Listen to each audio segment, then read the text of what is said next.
Bom, pessoal, voltando aqui, então, o que que é governo absolutista, professor? Um governo absolutista, né, que foi, né, uma das grandes críticas de Jean Paul Marat, que Marat significa guilhotina, tá? Só para vocês pesquisarem aí e tal, enfim. Mas não tem nada a ver. Vamos voltar aqui. Então Jean Paul Marat ele criticava o governo absolutista porque o governo absolutista vem de absoluto. Então o rei, né, então o governo monarca absolutista da época, o rei ele geralmente ele era uma criança mimada que cresceu e fazia tudo o que ele queria na hora que ele queria, do jeito que ele queria, porque ele tinha o poder nas mãos. Ponto, é isso. Entendeu? Então, toda vez que fala de absolutista, você vai lembrar de alguém mimado, de algum filhinho de papai, filhinho de mamãe, que tem que fazer tudo do jeito que ele quer, senão ele vai dar um chilique, ele vai dar um piti, ele vai mandar cortar a cabeça de todo mundo. É assim que funciona. Simples. É uma criança que não teve limite, entendeu? E aí a pessoa, ela cresce achando que é dona do mundo e podendo fazer o que ela bem quiser aí. Então, ou seja, nessa obra que nós temos aqui, né, de Jacques Louis David, que nasceu em 1748 e morreu aí em 1825. Ele viveu um tempinho aí a mais que Marat, né? Tudo bom? E o que que ele quis expressar com isso aí? Que Marat, ele na verdade, aqui no livro diz que ele é um exemplo do que a indústria faz com as obras dos artistas que se destacavam. Viram ícones incontestáveis e celebridades dignas de muitas citações. Mas na verdade, o que que ele faz? Ele pega todo o contexto da morte de Marat, correto? O Luiz Davi, Jacques Luiz Davi, ele pega o contexto da morte de Marat e o quê? E ele simboliza, o texto ele vai trazer pra gente o quê? Uma banheira. Então, ou seja, ele morre numa banheira. Aparentemente você não vê tanto sangue, então, ou seja, foi uma morte mais na calada, né? Já dá um negócio. Então, ou seja, já tem que interpretar, já entre filosofia aqui e arte. Tá vendo o tripé? Então, ou seja, ele tá segurando alguma coisa na mão. O que que ele tá segurando? Ideias.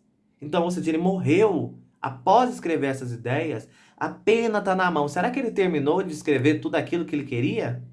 Não, né? Porque se a pena tá na mão, quer dizer que ele não terminou. Ele foi morto justamente para não terminar. Por quê? O que ele estava fazendo era algo importante, porque se não fosse importante, ele não iria incomodar ninguém e, consequentemente, não iria matar ninguém. Beleza? Tranquilo? Tá.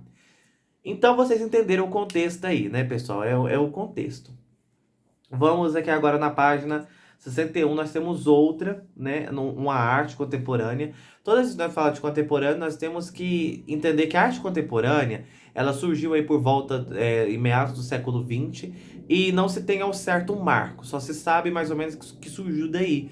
A partir em meados do século XX, essa arte, ela começou aí a surgir, e ela simplesmente, não necessariamente ela tem que ter um significado, ou enfim, né? Eu fiz umas anotações aqui, eu gostaria de ler para vocês, porque, enfim, gente, é muita coisa, né? Não há um consenso entre os autores sobre o início do período contemporâneo na arte. Portanto, neste artigo, considera-se que a arte contemporânea, em seus estilos escolares e movimentos, tenha surgido por volta da segunda metade do século XX. Então, ou seja, uma arte revolucionária que tem o intuito de que chocar as pessoas. Então as pessoas veem, meu Deus, o que é isso? Nossa, você viu? Então, porque através do choque vem a analogia, vem a crítica e, consequentemente, mais à frente aí nós vamos ter o quê? Teorias, ok? Entendido? Beleza. Então nós temos aqui um homem deitado aqui numa banheira, né? Simbolizando o quê? Teve um filme que passou, aqui no caso Vinhos Muniz, tararararara, fotografia da área composta com lixo, tal, tal, tal. Então ele faz uma crítica ao quê? Aos catadores, aos trabalhadores aí que, infelizmente, se submetem a condições assim deploráveis de trabalho, né? São condições assim onde eles têm contato com seringa, pessoal, com material assim que pode ser material cortante, enfim, totalmente um descaso, né, na verdade aí com esse pessoal. E eles são obrigados a trabalhar porque vai fazer o quê? Vai passar fome? Não tem jeito, né? Tem que trabalhar. Então, uma crítica, né, a esse pessoal aí que trabalha nos aterros sanitários. Agora na página 62 e na página 63 nós temos duas fotos de Napoleão Bonaparte. Na aula anterior eu falei pra vocês um pouquinho, eu soltei aí pra vocês início de um sonho, deu tudo errado. Por quê? Né? Nós temos aqui a imagem de Napoleão Bonaparte. Napoleão Bonaparte ele foi uma pessoa aí muito citada na história, principalmente quando se trata de Revolução Francesa, um dos ícones aí, no sentido assim, de ser muito bem lembrado, porque ele teve um papel assim de destaque na Revolução Francesa. Quando eu falo destaque, não estou falando de lado positivo e nem negativo. Eu estou falando assim que ele é lembrado. Falei, Revolução Francesa, Bonaparte tá aí. Entendeu? Então nós temos aqui a primeira imagem, né, do quadro aí. Eu vou pegar o meu óculosinho, né? Nós temos aqui a imagem, tá bem pequenininha aqui no cantinho aqui, ó, o nome do autor. Então nós temos aqui, né, tá lá no museu em Viena, né? O título é Napoleão no Passo de São Bernardo ou Napoleão cruzando os Alpes.